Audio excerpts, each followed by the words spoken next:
Welcome to this episode of Community San Jose. Today we'll look at a part of the community that you may not be familiar with.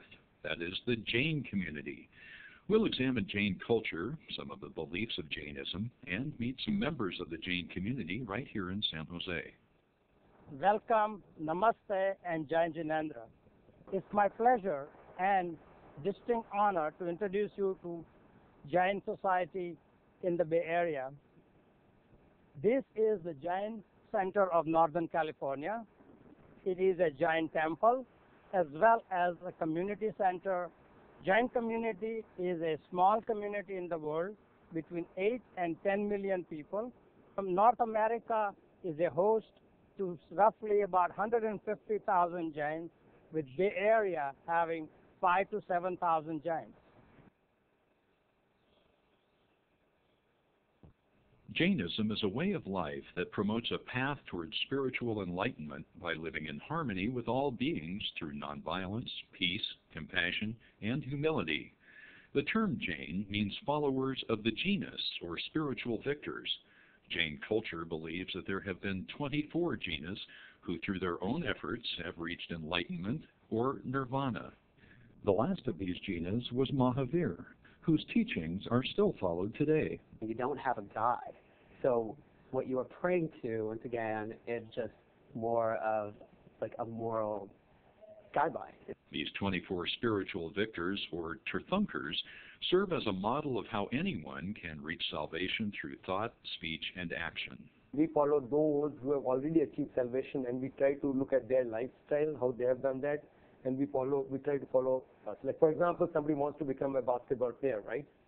So he follows some idol, like who is the best basketball player he likes, and he or she will like to see how he practices, how he does what, and then they will like to follow him, and most of them will also put a picture of that person, basketball, his idol, and then try to follow the same thing. Same way, we put the picture of we make the idol of those people, like those 24 Tirthankars who attain salvation, and we follow their lifestyle. So we want to learn that.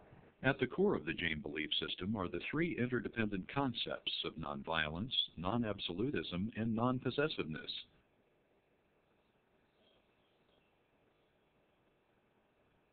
Central to the Jain belief system is the concept of ahimsa, or nonviolence.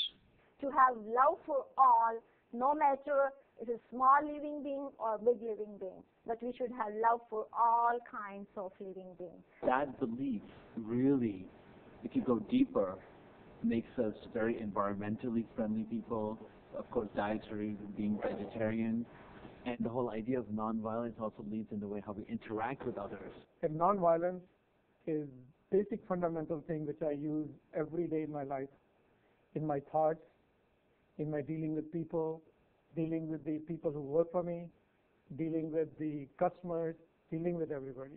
The only way we would be amenable not to do violence to someone of any kind, whether it is in thought, it is in words, or it is in deed, is when we consider the other like ourselves. The moment we consider the other as other, violence has occurred, right? Because then we are treating the other as the other, not like ourselves. But if we treat everybody as like human beings, because nobody wishes to die, nobody wishes to be in pain, but when you inflict pain on them, or when you say hurtful things to them, then you are committing violence. The Jains view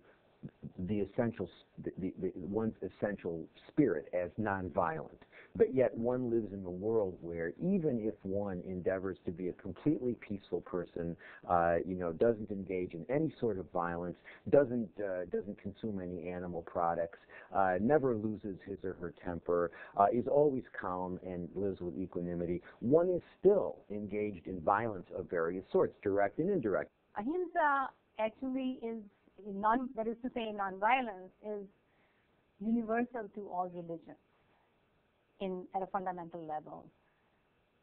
But the Jains have taken it to a depth that perhaps no other religion has taken. So it is in the depth that I think the Jains can claim that it is a principle which is a fundamental principle for them, because it is above all other principles for the Jains. We actually don't walk on grass. We kind of avoid it because there's insects in the grass, and there's things that you can actually kill. And we always cover our mouth through this handkerchief, always whenever we speak. Jains believe the concept of nonviolence must be extended to all living beings. So, to avoid the accidental inhalation of microscopic organisms, many followers will cover their mouth whenever they speak. We use this handkerchief or the piece of cloth to avoid that violence, because the key principle of Jainism is non-violence that we practice, and we try to practice it at maximum, at the most.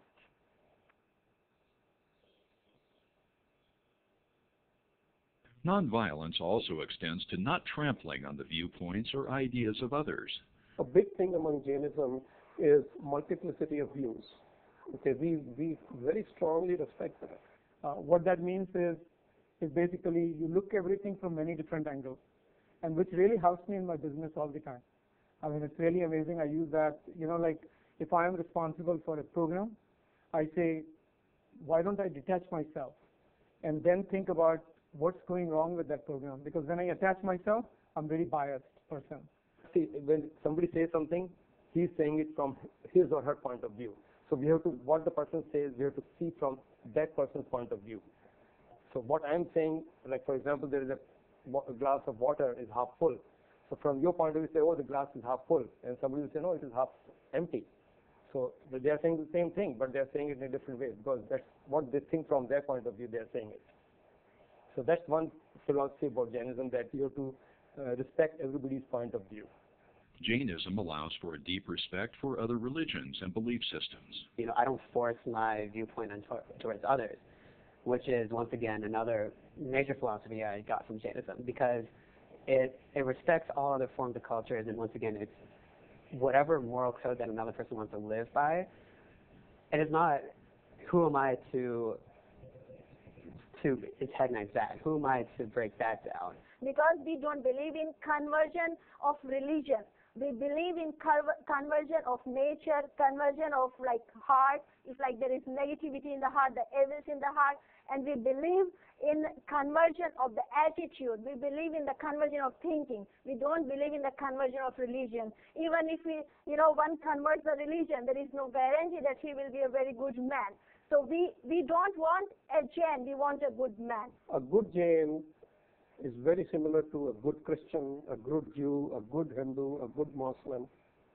All of us are the same.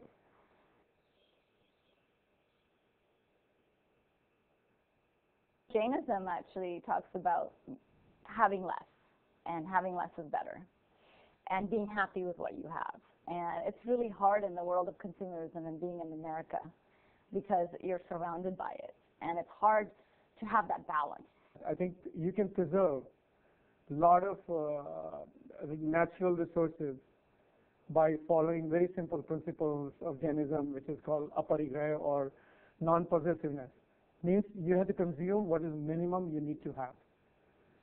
Jainism recognizes a tension between the spiritual self-realization of the spiritual existence and existence in the material world. Personal success, personal growth, all of these are very well within the confines of Jainism. We encourage people, to achieve what they want to achieve.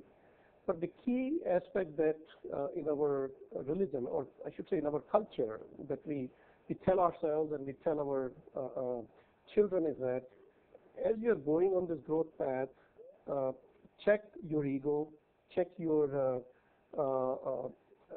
stay detached from that success.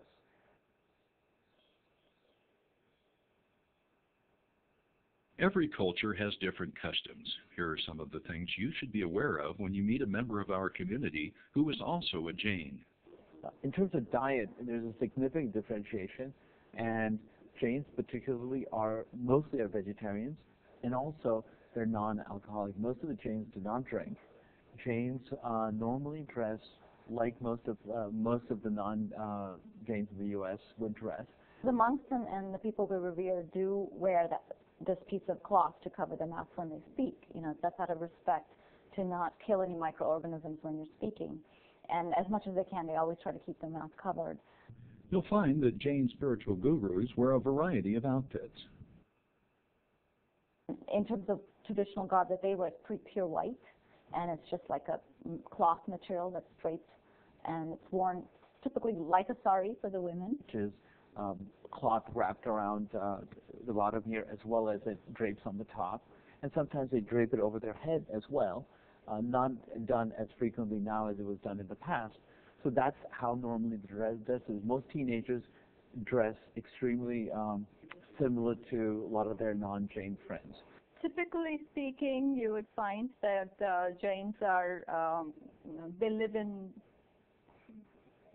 joint family system and reap the benefits of, having grandparents and their children and the children's children all living in one generation, one family altogether.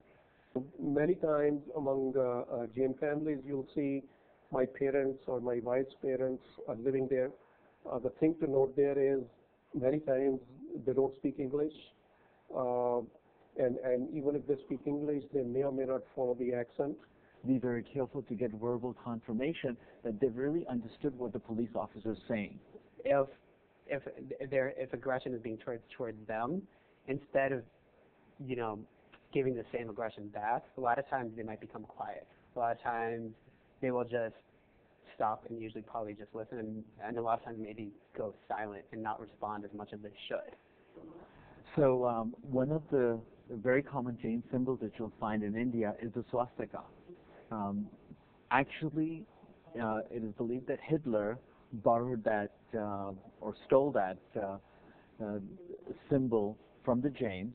The swastika that is used for religion purposes among Indians and Jains is pretty much vertical horizontal.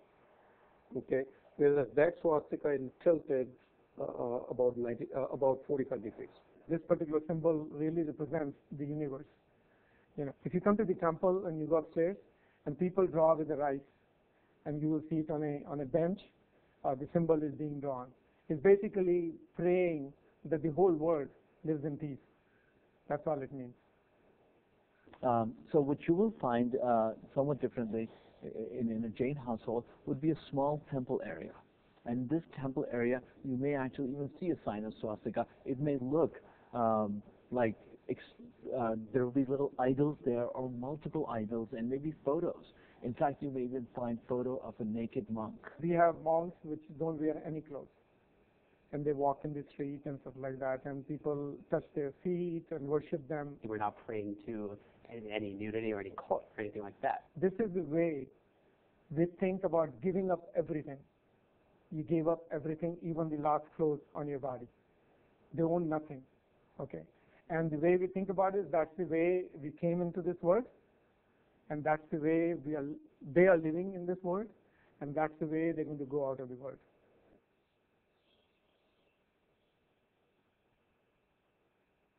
Throughout history, the Jain principles of nonviolence and non-absolutism have influenced mainstream culture. In the current North American culture and tradition, things are changing. For example, a lot of diets are getting to be more vegetarian, more healthy. Number two, we're discovering that the whole concept of forgiveness will really reduce significant amount of violence. And Jains have been talking about the forgiveness for a very, very long time. In fact, that's one of the core ways to soften your heart. The other thing that we've been talking about is equal rights.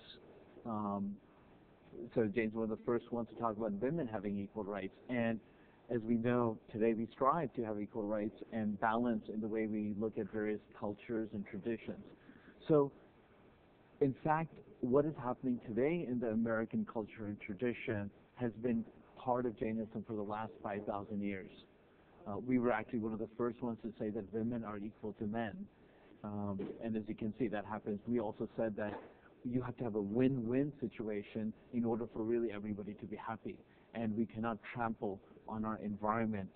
And so we were one of the first environmentalists. So what is happening today in the American culture is very much the way what Jain way of life has been. And it only strengthens our faith because of all the great research and confirmation that is happening in the American society today. We hope this video has helped you understand a little more about the Jain people and culture within our larger community San Jose.